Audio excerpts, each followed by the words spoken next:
That's a good, I mean, we could go on and on talking about poetry, but I really want people to be able to see the kind of presentation and slides that you've put together. And I think one of the beautiful things about that is you put some great examples, so we can actually show people better than we can tell them. And so I wanted to basically give the floor to you to share your screen and get into that presentation, inshallah. Inshallah, Bismillah. I mean, we already covered, mashallah, we already covered a lot of what's going to be in here. So apologies if there's any repetition. Is this clear for everybody? Yeah, that looks good. I can see that. All right. Okay. So sorry, it has the date of where we presented it in Houston together. But this one's start here. So I'll start with some examples from West Africa. It's the place I know best, of just poetry in the street. So most of these are poems of Sheikh Ibrahim Niasse. He's a great 20th century Sufi master, Islamic scholar, and incredible poet. Wrote almost, I think wrote all of his poems in Arabic and almost all of his poems in praise of the Prophet Muhammad. So this is just a street in Senegal. And these two guys are trading verses of Sheikh Ibrahim Niasse's poetry back and forth to each other.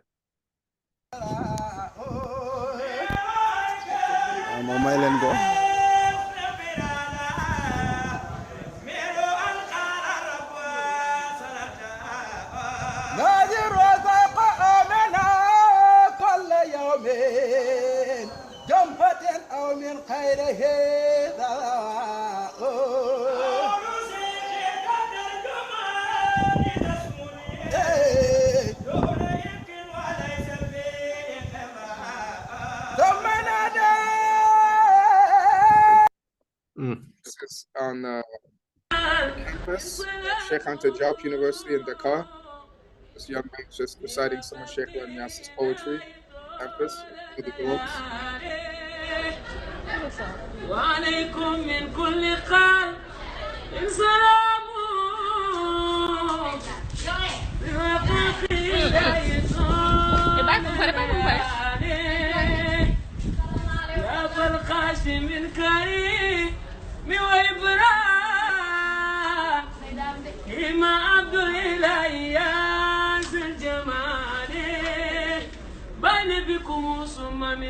Right.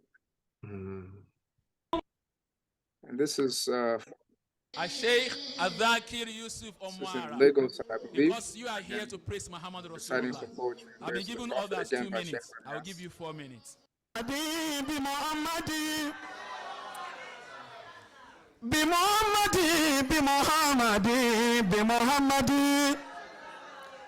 Ya man yuhibbu Muhammadan sadaka anta sa'idu wala sa'idu siwaka. Ya man yuhibbu Muhammadan bushraka Rabbi wa rabbuka fi ulahu yaraka. Ya man yuhibbu Muhammadan lawlaka لم يبقى حي بعده بشراك بمحمد بمحمد بمحمد سكر كان قبل يعدد به أعظم الجيش الأعرم رام بعدما تيا كان جعلنا أن سيولا وينجد وقد يجتم الأجواء ليلا وفلككم وقد جاء نصر الله والفتح وانتهى دجى الكفر والطغيان إسجاء أحمد وأشرق نور العلم والرشد والتقى على تانق دين الرسول فتسعد كما سيد المادون وأذكر إمامهم أبو بكر العتيق المعلى المسدد وكالآيات الكبرى المصفر من قدم سراجا وفاروقا وذاك المؤيد وعثمان ذو نورين كل قد اعتلى زر المجد في دارين والكل سندد وسيدهم ليس لك تعيب سنه علي أبو سبتين سيف المؤند وأمزة والعباس أذكر جعفر وشبهها أبو الناس سيف المؤند إليك رسول الله النبي إليك رسول الله هيب وكادم يروم رد الباري وفي الخلد يخلد سلام عليك وهو مني وإنني على الجو في تيات أمات أنشد أجمجم في الأجواه طورا وتارة تجاب الموامي فدفد ثم فدفد على أيكالين يبر البروانين أنين إشارنا ولك البرك يرادو. Anyway, yeah, I could keep going with that one. That's very powerful. Subhanallah, he's flowing. He's really he's from Mauritania, another poem of Sheikh Ranyas.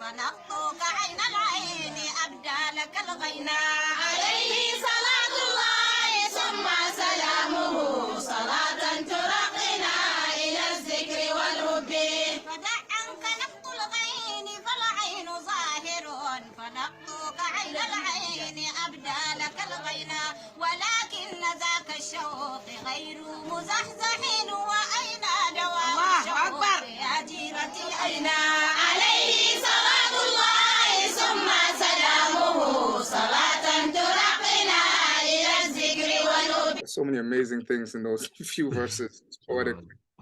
SubhanAllah. And it's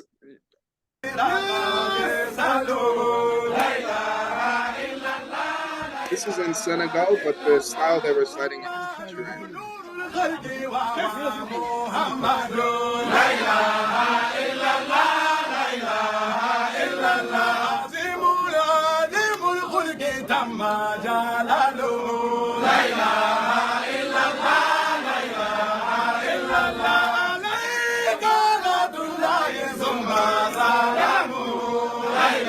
You see, it's the verses of poetry are paired with dhikr of the shahada. Beautiful. And this really, if it's this kind of group recitation and group movement, it moves together. You see this recitation from Nigeria as well.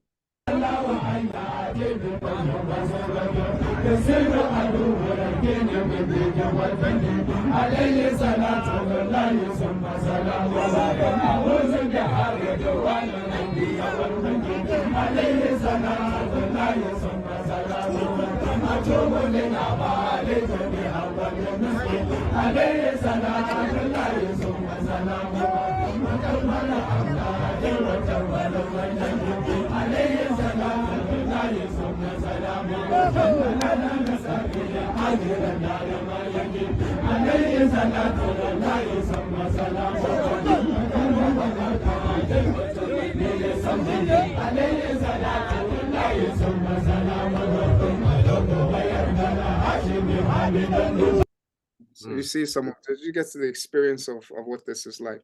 Like there's a kind of Nigerian proverb that's a village without music is dead, and you could convert that as Islamic, and a Muslim society without poetry is dead.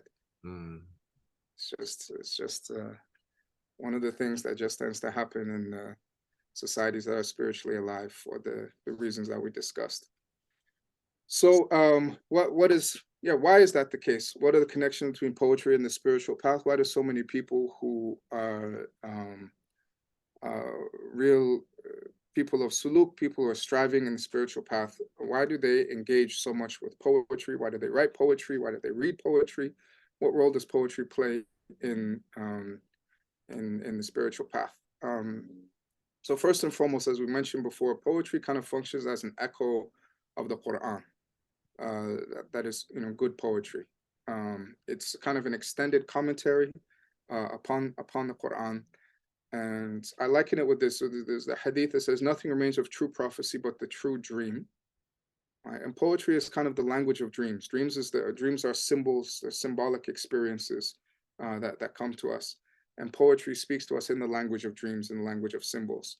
So you could even kind of convert this and say, in a certain sense, nothing remains of revelation, but its echo in true poetry. Poetic, one of the things is the early companions of the Prophet, the Arabs and even the non-Arabs amongst them, were, for the most part, highly poetically sensitive people. So many people converted just by hearing the Quran, just by the beauty of the Quranic recitation, its linguistic beauty.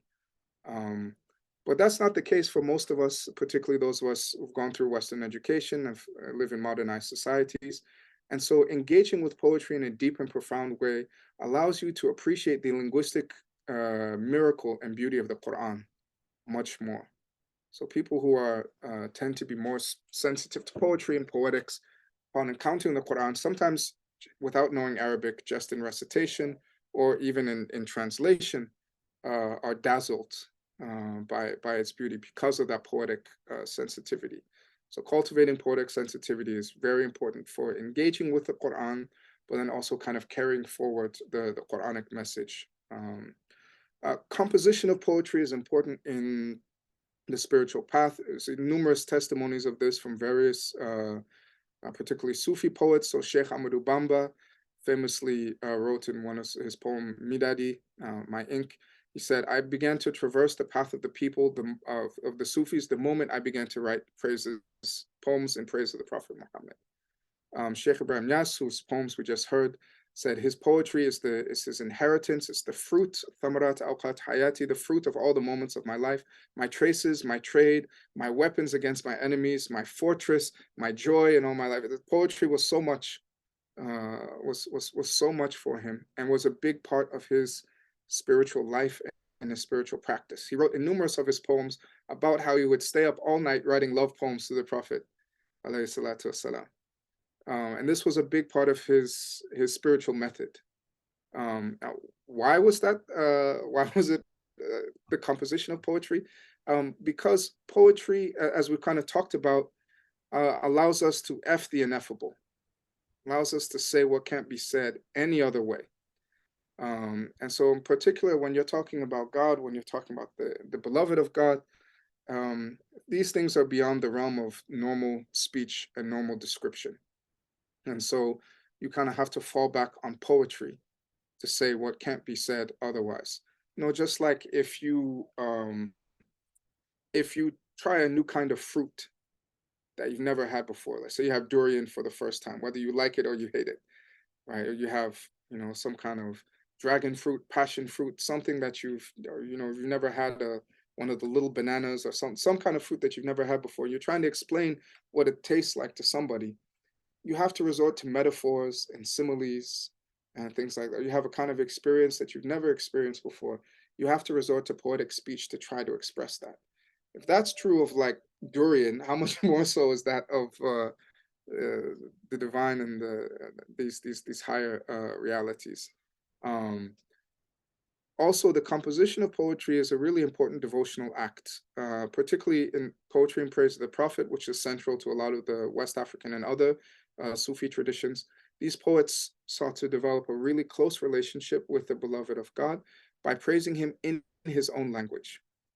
And in writing these poems, they also sought to open a path and provide a path for other people. So one of Sheikh Ibrahim Yas's diwans is entitled Taysir Wusul ila Hadurat al-Rasul. So it's facilitating the arrival at the presence of the messenger. And that's what a lot of this poetry does. Composing it, if any of you have tried to compose a poem, requires a lot of focus, requires a lot of love. There's a reason why when people fall in love, they write love songs. All the love songs on the radio start making sense. Love is this experience that's also closely related to poetry. So the composition of poetry, the recitation of poetry, plays an important role, has historically played an important role in the spiritual path and the spiritual kind of disciplines of many great saints and sages.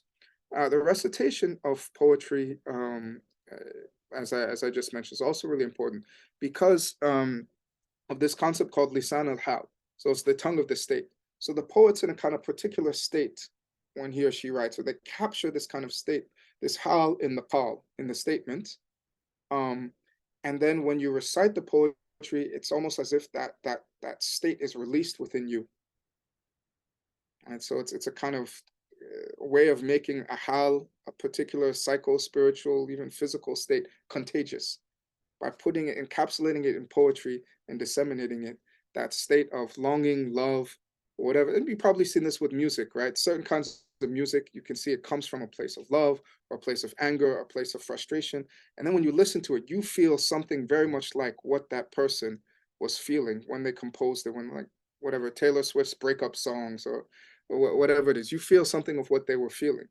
And so this is true as well for this poetry in praise of the prophet or other devotional poetry. There's a presence of the poet and of the one being described and praised in the poetry as well too.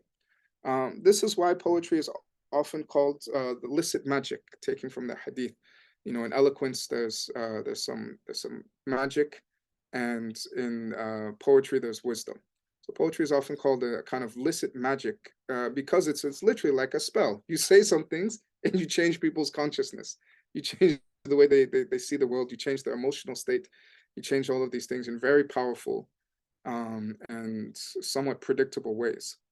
And why poetry is often likened in the Islamic tradition anyway to alchemy. It's a combination of sounds and rhythm and consonants and vowels and words and images into such a way that creates an image of beauty in the soul, which leads to joy and love in the reciter.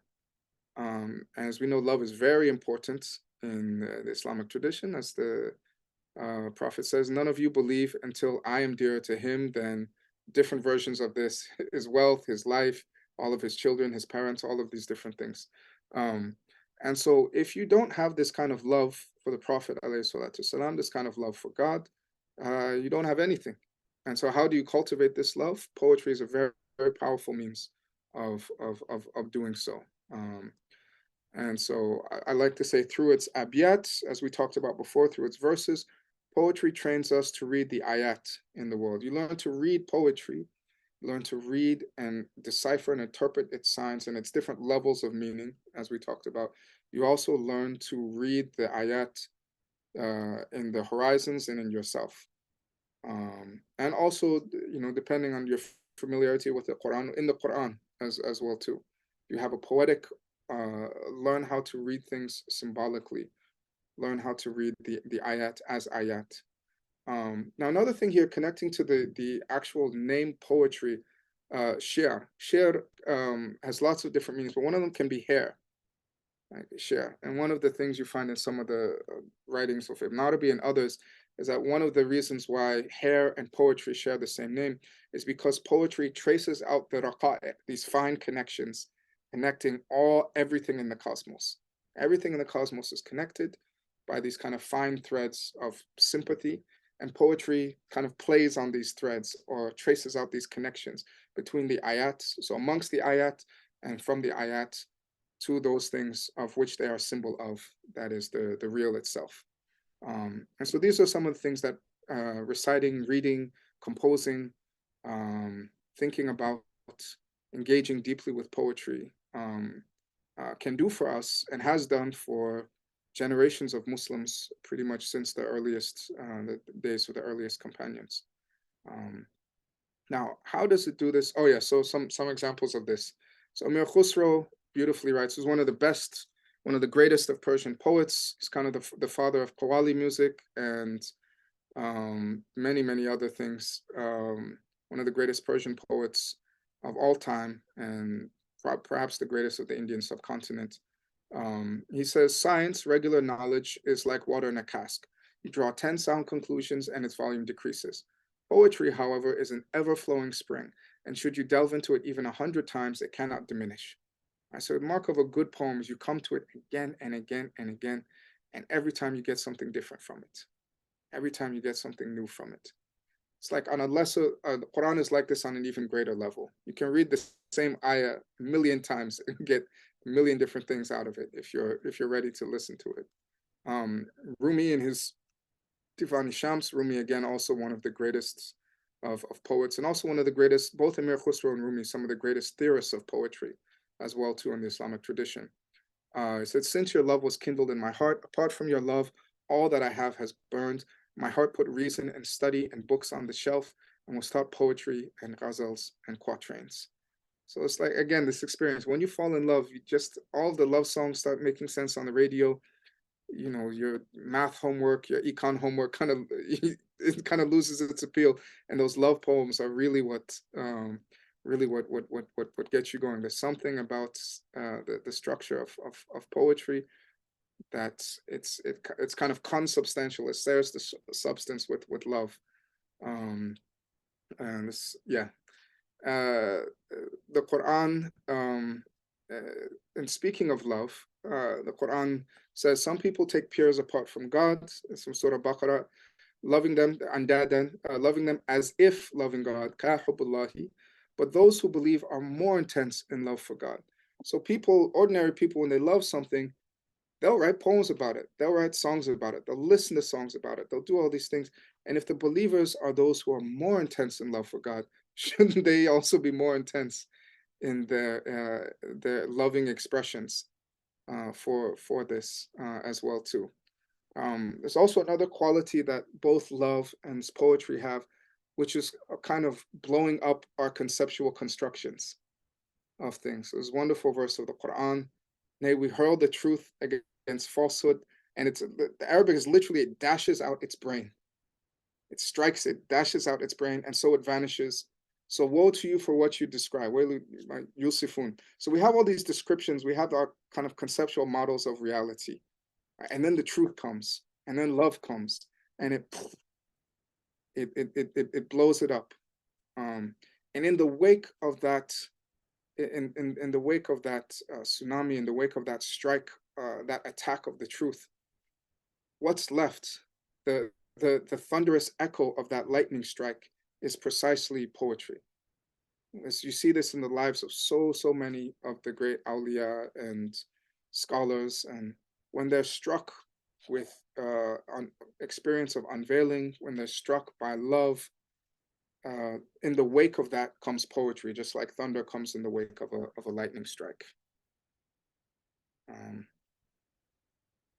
Yeah, so getting now to the kind of form of poetry.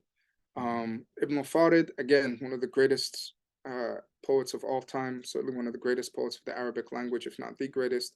It's this wonderful verse, half of a verse, and he says, an illusion in ishara is meaning not contained in plain expression, ibara. As you can say some things with ishara and kind of poetic speech that you can't say in just plain speech. Poetry allows you to say more than you can just through plain speech. That is, there's some things you can't encapsulate, you can't draw a line around in just regular ordinary speech, but you can get at it, you can point to it, you can do it, express it through poetic speech. And this poetic speech, its form and its meaning, its surah form and its mana, its outer form and its inner meaning, they influence each other in this really profound way.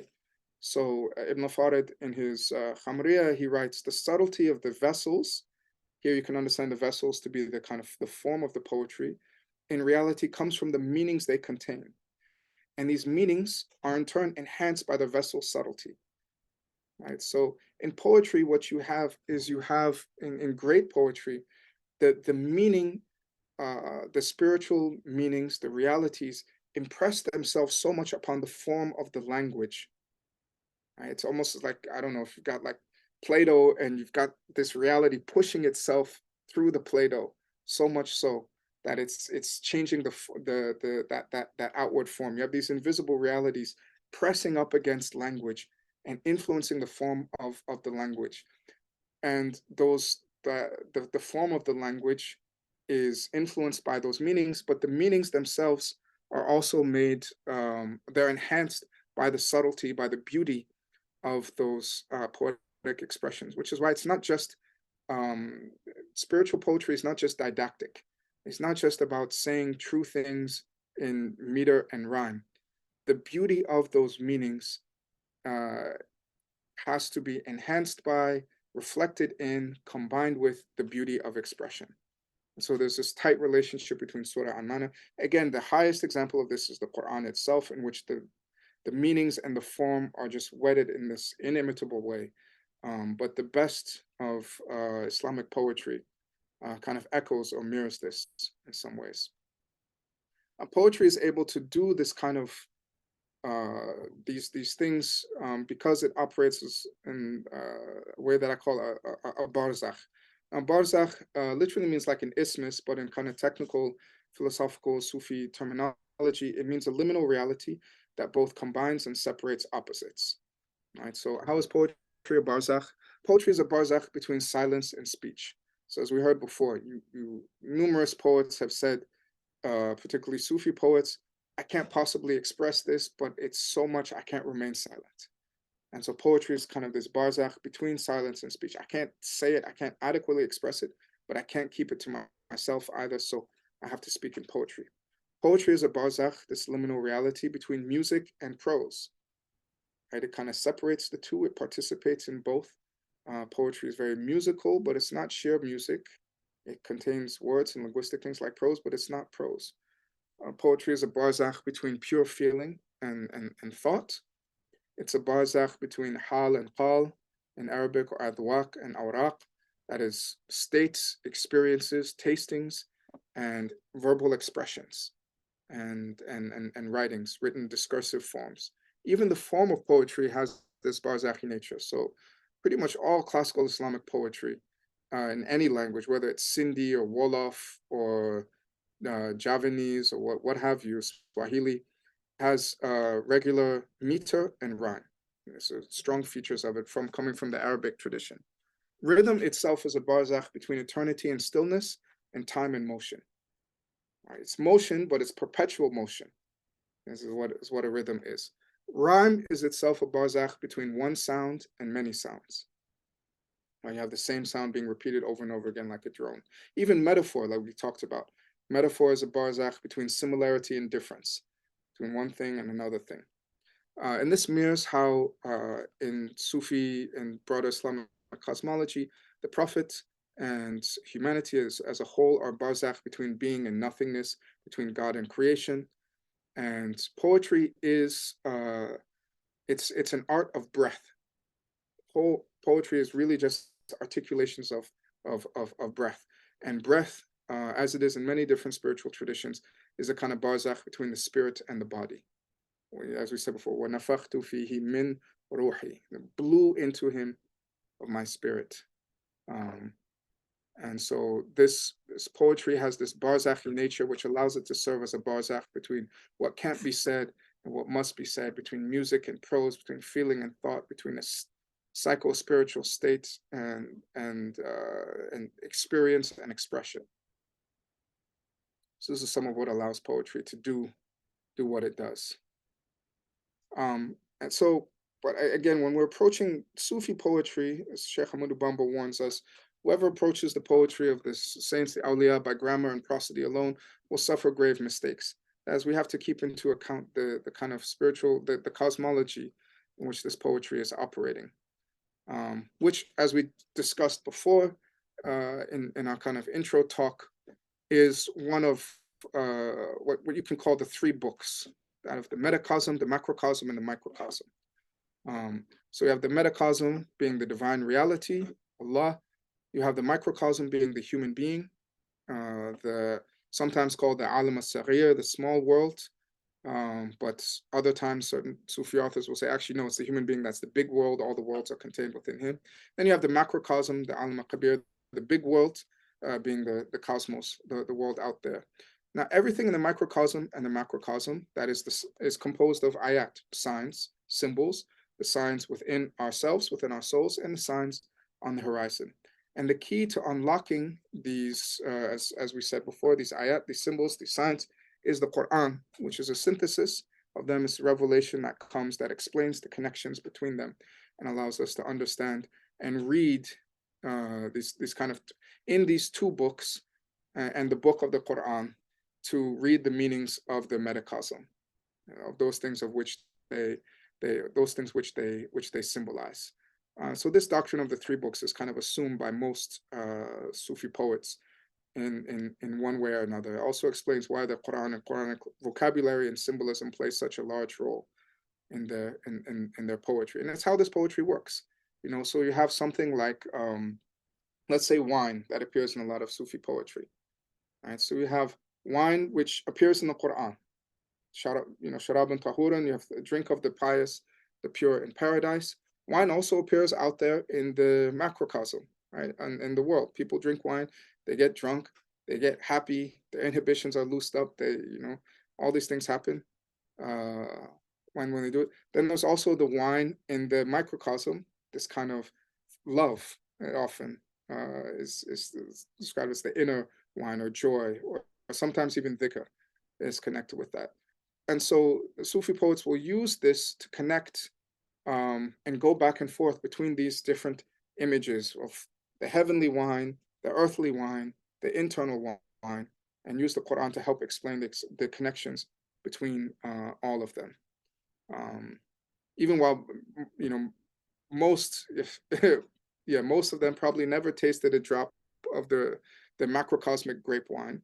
They're able to describe its effects and construct sometimes even a whole cosmology out of wine based on this symbolic structure.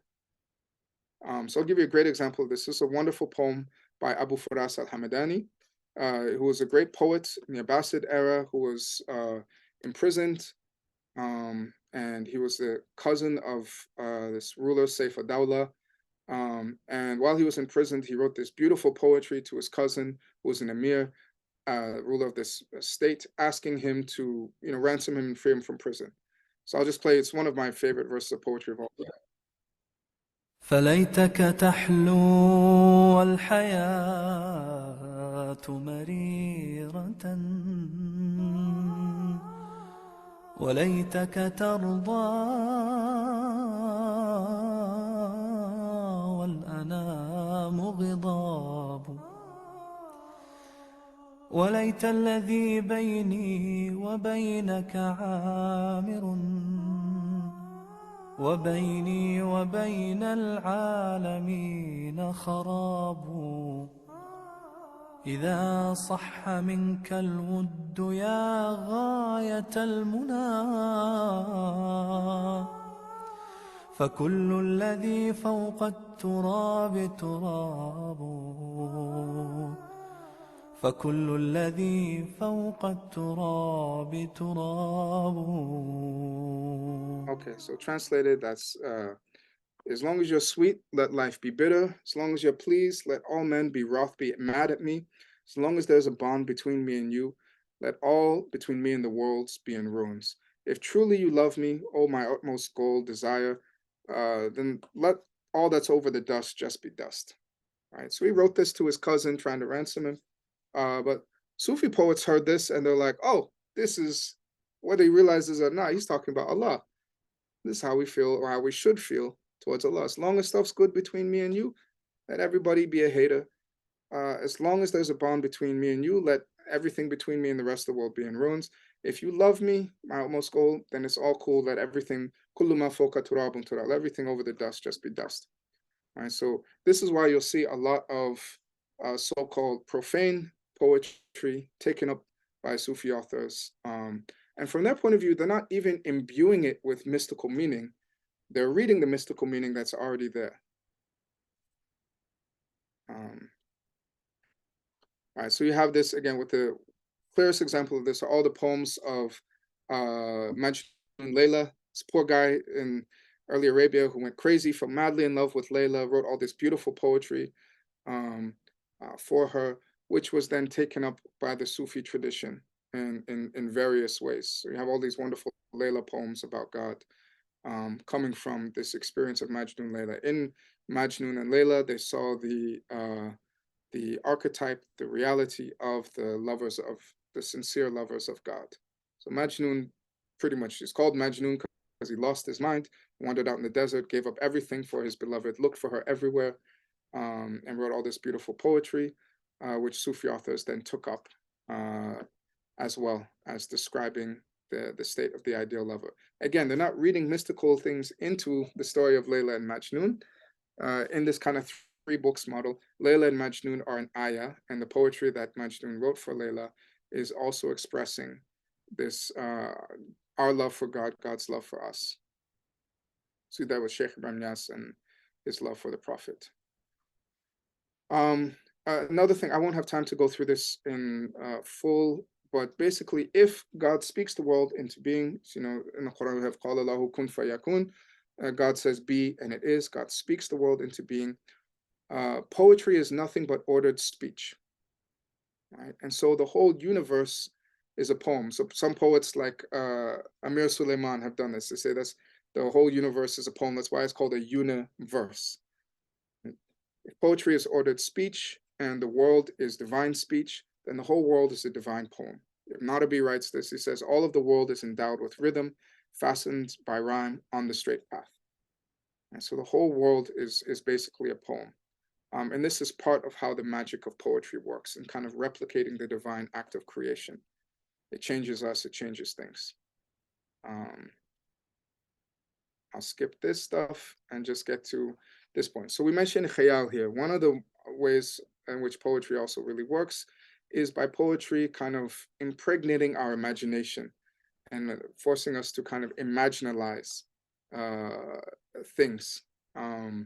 So Ibn Arabi writes that what's unique about the Ummah of the Prophet is that unlike other communities, we've been commanded not to look at pictures of actual physical representations of the divine, but to use our khayal, use our creative imaginal faculty to imagine the divine, to imagine the beloved of God, and things like that. And poetry works to stimulate this process of takhil, of imagining, so generally you have people who, if you want to inspire devotion for God or for the Prophet, you'll have calligraphy describing the Prophet's features, which produces an imaginal representation of the Prophet in your mind, of his beauty, which will then produce love. Or the same for God as well too. You're told one of the conditions of prayer is that you imagine the presence of God before you. And poetry assists and kind of prompts this kind of imaginalization that happens, which isn't just fantasy. It's not make-believe. This kind of imagination, it's creative, but it's also a kind of perception. It's almost more like tuning in and paying attention to something. Give you an example. The Sheikh Ibrahim Niasse has a wonderful poem like this when she describes this process of khayal and poetry.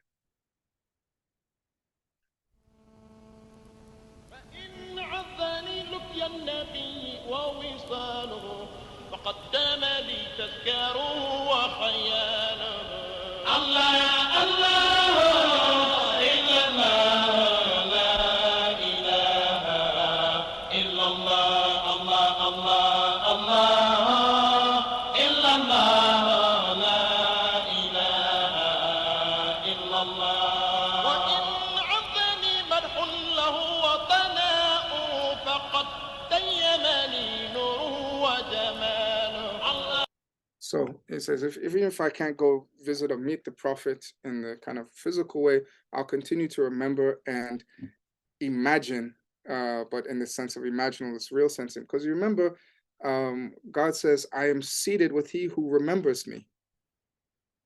Right, so if he's Jalis, if he's seated with the one who's remembering, when you're remembering the Prophet, when you're remembering God, then the imaginalization of the divine presence is not just kind of a fantasy thing. It's a way of making real what is, for most people, not directly perceptible to them at the time. And then eventually leading to that reality being directly perceptible to them. And so this is why you have lots of poets, for example, describing the beauties of the Prophet, sallallahu alaihi wasallam. And some of these poems are recited and even assigned to people, so that you'll have dreams, visions of the Prophet, because of this process of imaginalization that they produce. So quickly, as I mentioned, poetry also serves as a form of dhikr that produces a lot of joy and enjoyment, as you can hear in this lovely short poem by a contemporary Mauritanian poet. الله الله الله وهو أكل وأمان الله الله الله وهو ريم وشراب الله الله الله وهو وهو كنز الله الله الله وهو أول ولباب الله الله الله إن أرضا ليس فيها الله الله الله حب طال باب الله الله الله وقلوبا ليس فيها الله الله الله حب طال خراب الله الله الله فليكن في كل قلب الله الله من طال صدر. Okay, lovely, lovely poem combined with dhikr. So, translation: loving Taha is delightful. How lovely is that great noble? He's the treasure of creation, and to all goodness a doorway. And he's peace and our protection, and he's food and our refreshment. He's a pearl and he's a treasure. He's the kernel and quintessence. A land without love of Taha is a wasteland forsaken, and hearts without love of Taha are ruins wrecked and desolated. But in each and every heart is a portion of Taha's passion or love for Taha, passion for Taha. He's the soul's enchantment truly, and he is the answered prayer. No beloved can distract you from him, nor hearts, nor instruments. Without that, I don't care at all for any blessing or torment. So lovely, delightful little poem. Sheikh Bamyas has another wonderful poem about the love of the Prophet, which really kind of brings this presence of the Prophet and kind of the hal in which the poet was in. You get a sense of it when you listen to it, when you recite it, even when you think of it. So the love of Mustafa Mukhtar mixed with my heart and permeated my all in parts, for he's my secret and appearance. When the moonlight glows, I turn to his remembrance. I remember him at every sight and scene, and I remember him in all songs, like we heard before. And when I taste the sweet, for he's my life and wine and intoxication. I remember him in all trials and their opposites. I remember him in my absence, just as my presence. I remember him in all beloveds, and I don't forget him. Or I remember him before all beloveds, and I don't forget him at the moment of troubling enmity. I appreciate no loveliness save his face, for there's no beauty other than the face of Al-Mudathir, one of the names of the Prophet. Or my goal is for my existence to be the same as his, or for my death to be in longing for him elementally. If not for the delight of his lights in paradise, none would yearn for eternity among those of insight. If only the messenger of God would kindle for Barham an eternal fire burning all. If only I were like his two grandsons riding on his shoulders. If only I were like Abu Bakr or Jafar. If only I could be today the dust of his sandals. If only I could be the miswak for Alamin. You want to be the miswak. If only I could be a sip of his water, the cupbearer. I cherish the hope of union, so perhaps he'll grant union to his freed slave. Blessing upon Yasin, Taha, Muhammad, with his family and companions without exception. To get a sense of this beautiful, beautiful poetry. والله ما طلعت شمس ولا غربت إلا وحبك مقرون بأنفاسي. Much along the same lines. So I swear by God, the sun neither riseth nor setteth, but in each breath I breathe my love for you. Nor do I go apart with my friends to talk, but you as I sit with them, you're my theme. Nor dwell my thoughts on you, sadly or gladly, but you're in my heart, and I murmur, I mention you. Nor have I mind to drink a glass of water and thirst, but I behold your image in the cup. There's a whole lot there. And could I come to you, then speed I would, upon my face or walking on my head. So this is a poem by Halaj, translated by Martin Links. I won't have time to get into all the different symbolism of this, but I just wanted to give you a sense so you can taste a little bit of some of this poetry and why it's endured so much. When you think about how old Halaj's poetry is,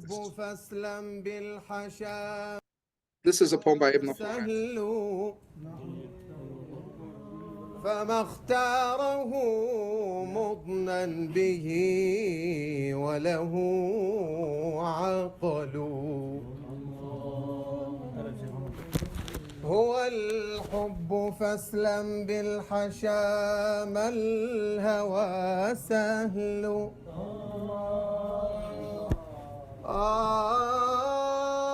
فما اختاره مضنا به وله عقل.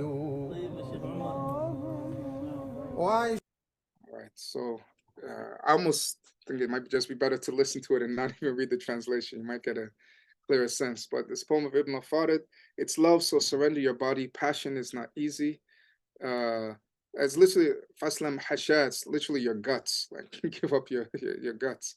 over to it. One stricken by it would not choose it had he reason, had he aql. So live without it, for love's ease is hard. Its beginning is sickness and its end is death. But for me, dying in love longingly for the one I love is life revived abundantly. I've warned you, knowing love and my transgressions.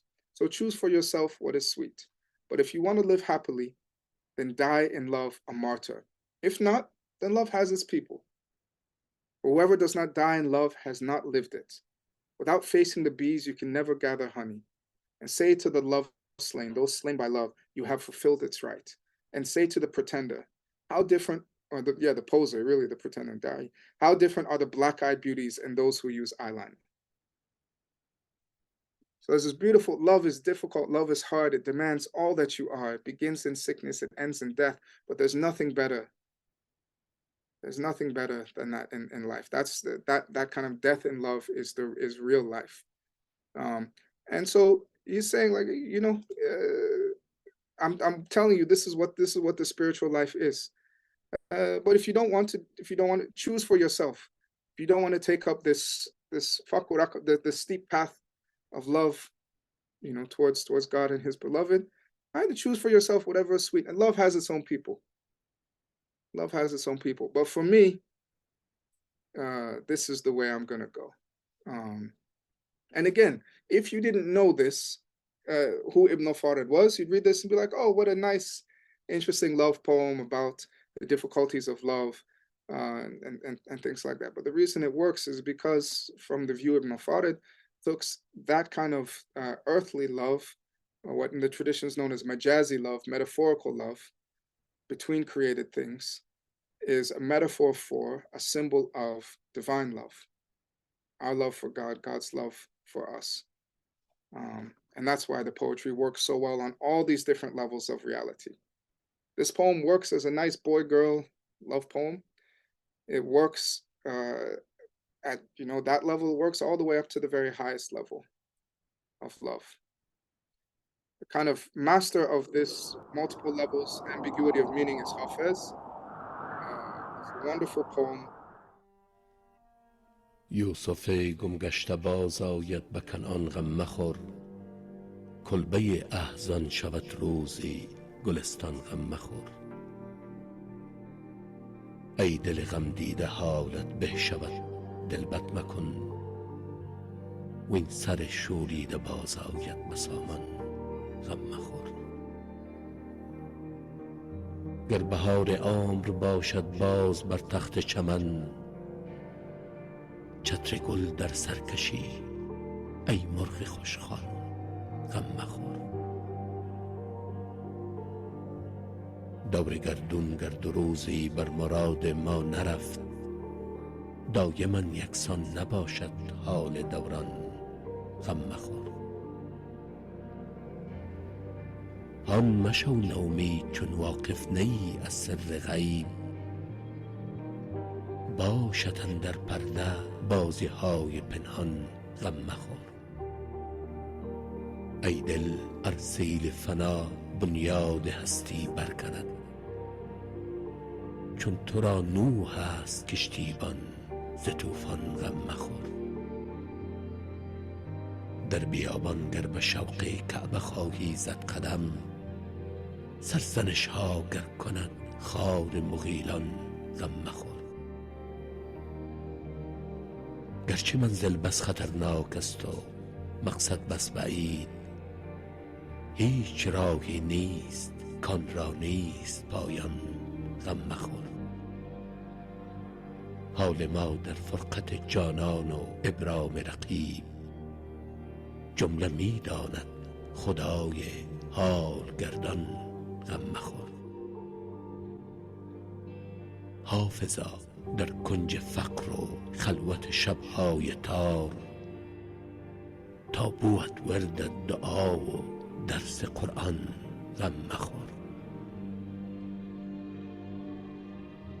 It's beautiful. That's like that's my Prozac.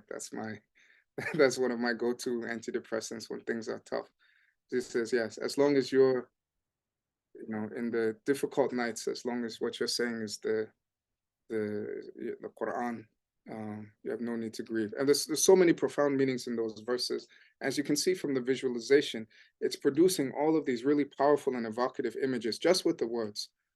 I mean, we have the help of the YouTube clip here too, that really drives home the message: do not grieve, do not grieve, do not grieve, do not grieve, never lose hope in Allah, for all of these different manifold reasons. Another amazing thing about this poetry too is, because of the musical nature of poetry and the way it just kind of corresponds to our souls, it was the way through which ethics, kind of adab, and this metaphysical cosmological vision of the world was transmitted and still continues to be transmitted at the popular level. Poetry is this kind of interesting place where the very highest levels of kind of spiritual attainment and scholarship intersect the most with the most popular. So these poems throughout the Muslim world transmit this kind of vision of reality, this way of being and seeing the world. So you have little kids, that like little kids have all these jingles or Sesame Street songs and things memorized. If you're lucky enough to be in a kind of culture or place where these poems are alive and constantly recited, little kids will have them memorized as well too. So this is another young Persian woman, young Persian girl who's got this beautiful poem of Hafiz memorized.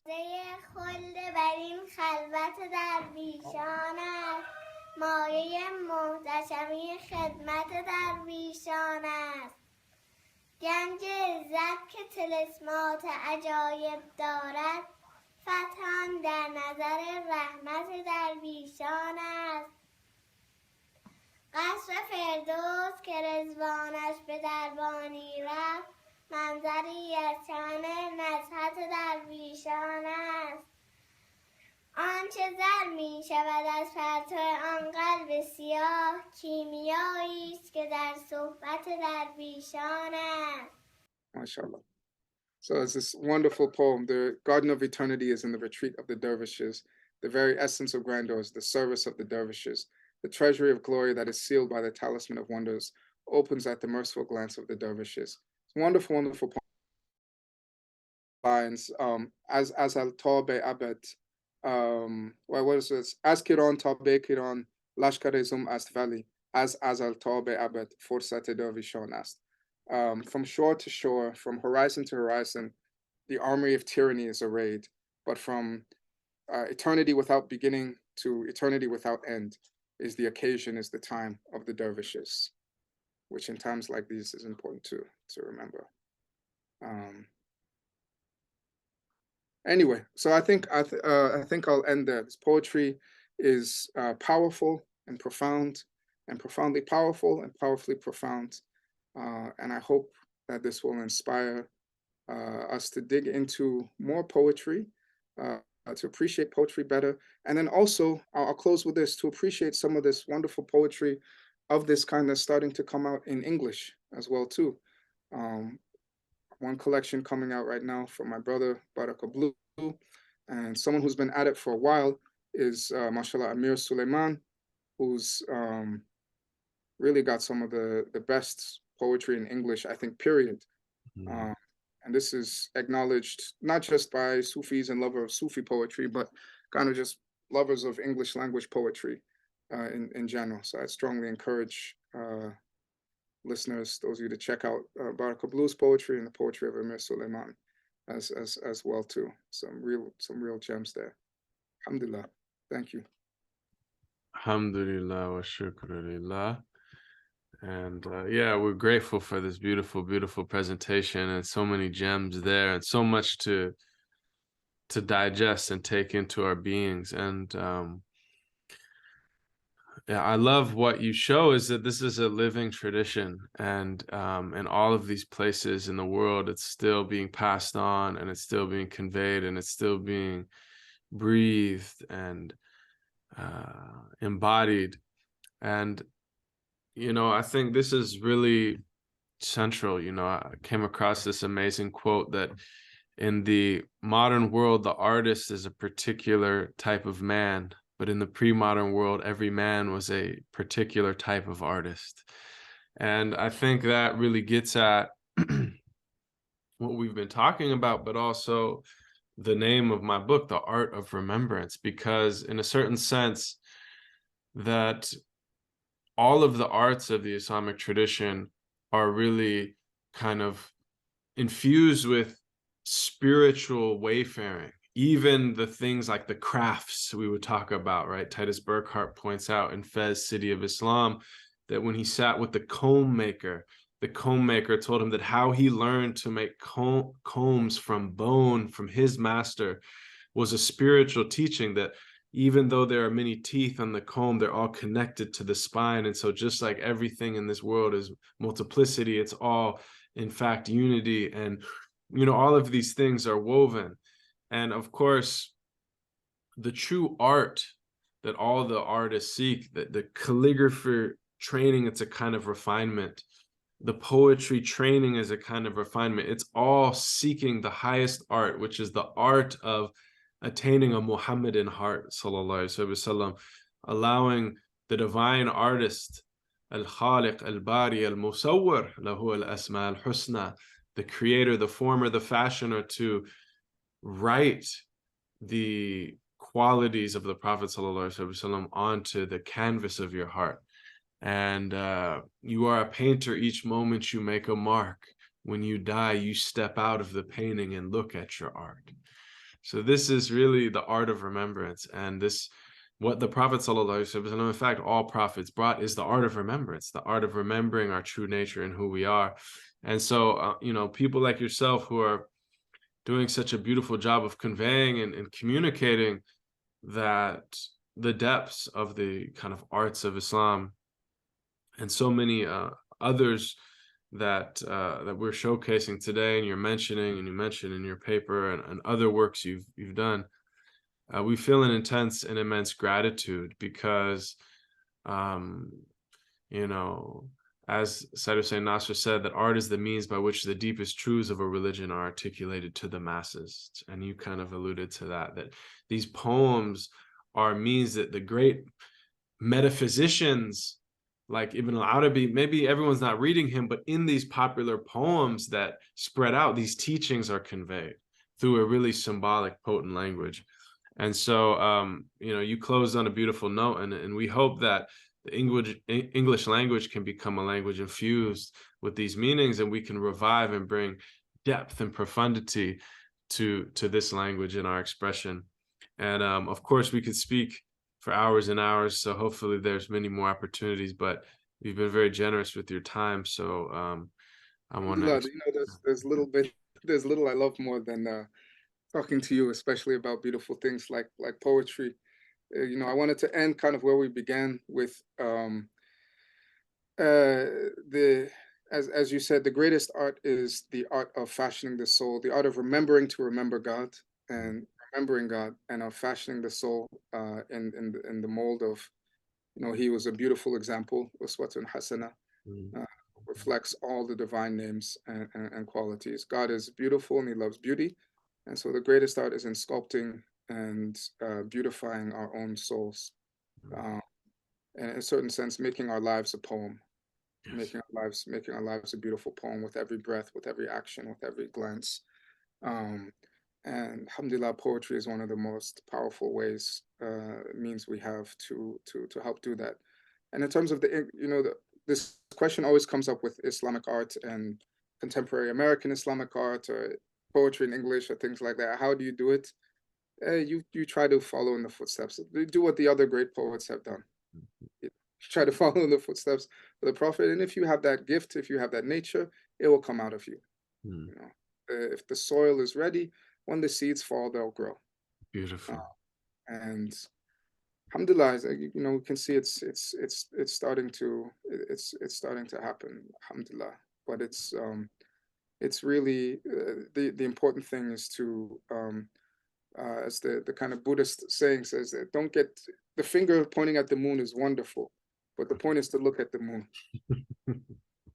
So as the poetry is it's beautiful. We can keep coming back to it over and over again, but what it's calling us to all the time is to this pursuit of the beautiful, Yes.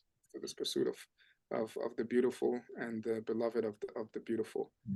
So alhamdulillah, we all have tawfiq and success in that. No, that's it. And as Maulana Rumi, as this love poetry flows out of him, he says, you know, when I get to love, I'm ashamed of everything I said. Khamush, silence. And so we'll end with that silence after all that we've attempted to say and pointing at the reality of poetry and the poetry of reality. Alhamdulillah wa shukr lillah.